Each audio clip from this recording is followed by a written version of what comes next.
અવાજ 14 અવાજ એ કાનમાં ગયા અને શિવજીના ડમરૂના 14 અવાજ એ 14 સૂત્રો એટલે માહેશ્વર સૂત્રો અને તેમાંથી 4000 સૂત્રોનો અષ્ટાધ્યાયી ગ્રંથ લખાયો જે સંસ્કૃત ભાષાનો એક મહામૂલો ખજાનો છે। આખું વ્યાકરણ અને સૂત્રબદ્ધ કર્યું પાણીનીએ।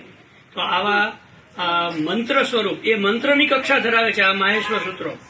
શિવજીને જલ અર્પણ કરીએ ત્યારે માહેશ્વર સૂત્રનો પાઠ કરતા કરતા જલ અર્પણ આપણે કરવું જોઈએ। તો આવા માહેશ્વર સૂત્રોના નાનકડા પાઠથી આજનો આપણો વિદ્યારંભ આપણે શરૂ કરીએ છીએ। આજનો આપણો પહેલો પાઠ માહેશ્વર સૂત્રાણી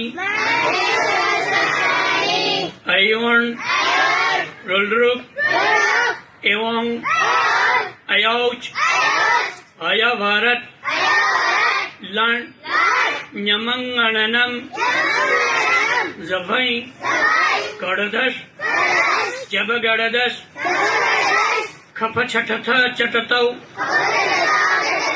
કપઈ સસર હલ ઇતિ માહેશ્વરાણી સૂત્રાણી અસ્તુ।